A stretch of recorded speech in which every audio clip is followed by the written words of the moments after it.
Hey, what's up guys? This is Jason. I'm going to share a quick deck tech video. This is a Prism Blitz deck. Went 4-0 at the Highlander Armory last night. Just going to share a few insights with you guys. So our hero is Prism, and our weapon is going to be Luminaris. This deck is really straightforward. You're going to want to pitch yellows every turn and just keep coming in with big attacks. Our four main armor pieces are going to be the Halo of Illumination, Dreamweavers, Phantasmal Footsteps, and Fyendel Spring Tunic.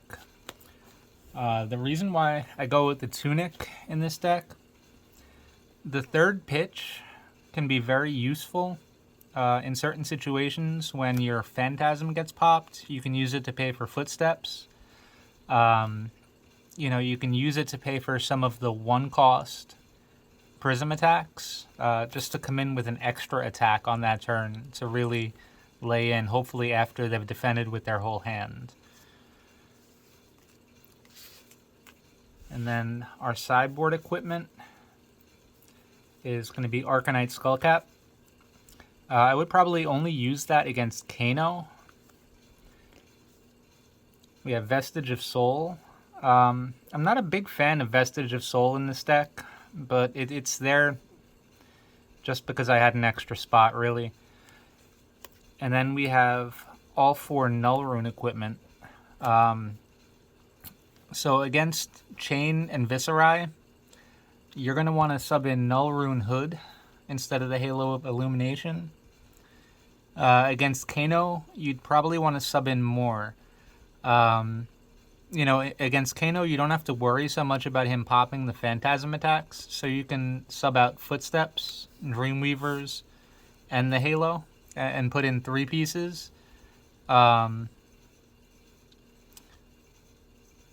Tunic, I would kind of leave in, because Tunic gives you a lot of flexibility late in the game.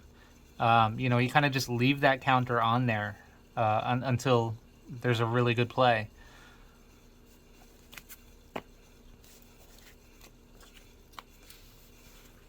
And then getting into the main deck,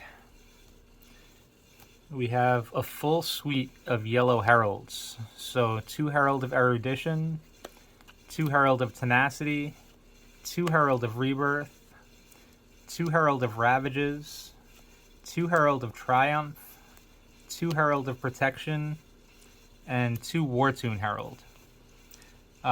These work great in conjunction with the Luminaris. You always have something yellow to pitch. They all defend for 3, and they all pretty much force blocks.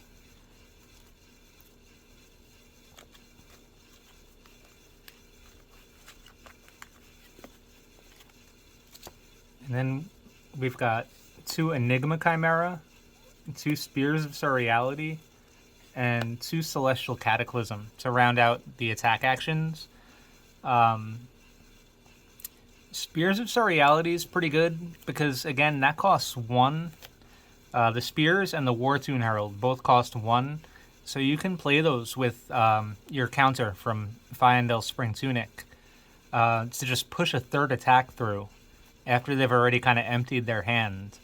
The Cataclysm is really good because it's a light action, so it can pop Phantasm in the mirror match. And also, as a 0 cost, again, just like third attack, you can arsenal that and come in with that unexpectedly after they've already blocked.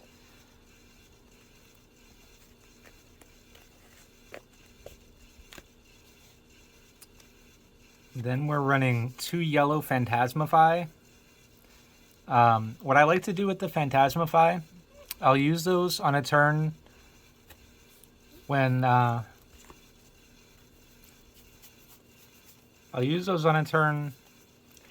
pop the Dreamweavers, and I'll try to use those on the Herald of Erudition. So the Herald of Erudition ends up coming in for 9 with Dominate, and if you can pop the Dreamweavers to eliminate Phantasm, it's pretty much a guarantee that the Herald of Erudition will get through. And drawing 2 cards in this deck is absolutely insane. The more cards you can draw, the more cards you can have in hand, the bigger your turns. Then we've got a yellow Seek Enlightenment. I'll use those, or I'll use this usually on an Enigma Chimera or any of the other attacks that don't go into your soul when it hits, just so you can keep the threat of Celestial Cataclysm turned on. And then there's 2 yellow Art of Wars. Art of War is great. You can banish an attack action to draw 2. And like I said, more cards in hand in this deck is just really killer. So generally I would pick the banish attack action, and attack actions gain +1. Just to push a little bit of extra damage through. Bear in mind, it's all attacks for the turn, so again, incredible value for 1. Then we've got 2 yellow Blinding Beam.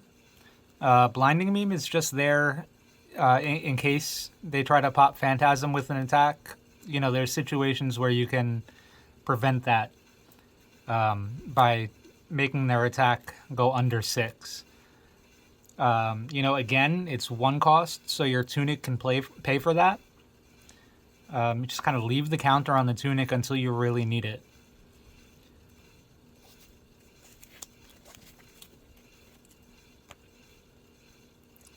Then we've got a copy of Great Library of Solana and a copy of Genesis. Now, the library is really good because in this deck you're pitching yellows most of the time. Almost every turn you're going to have 2 yellows in your pitch. So drawing that extra card at the end of the turn is fantastic. Genesis is really, really good when you draw it in your opening hand. If you're going first, a really good play is to just lay down Genesis and pass. Later in the game, it starts to get less useful. So later on, I would probably use it just for pitch. But the library, it's fantastic. Really, really works well in this deck. If you can get that out and keep it out, it's pretty much game over. The only defense reactions in here are going to be 2 Soul Shield. Great card, blocks for 6, and goes into your soul to turn on Cataclysm. And then we get to our reds. So the only red cards in the deck are going to be 2 Enlightened Strike, 2 Command and Conquer, and 2 Phantasmaclasm. So Command and Conquer is also good to pop Phantasm in the mirror match. Then Enlightened Strike, fantastic as a 3rd attack. If you can keep 2 cards in your hand, or if you can Arsenal Enlightened Strike as a 3rd attack, coming in for 7, it's really tough for people to block. Phantasmaclasm, really good. It costs 3 though, so you can pay that extra resource with your Tunic counter, or you can pitch 2 yellows for that, and you turn on everything else.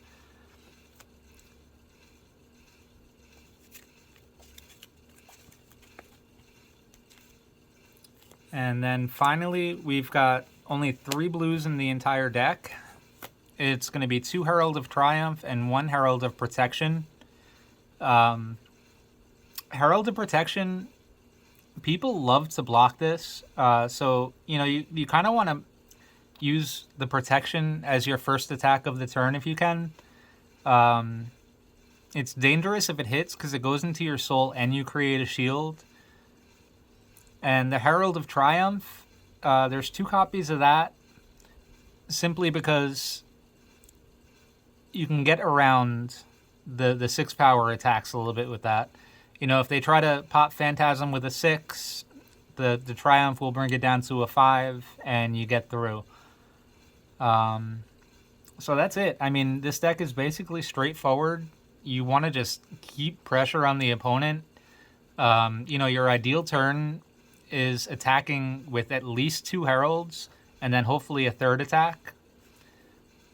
You know, in the armory yesterday, I ran into a lot of turns. I mean, at least half of the turns I played where the opponent had to block with their entire hand. And then I pass the turn, they just draw up and pass right back. You keep the pressure on, and you most likely will win the race. When you come in with 2 to 3 6-power attacks in a turn, it's hard to keep up.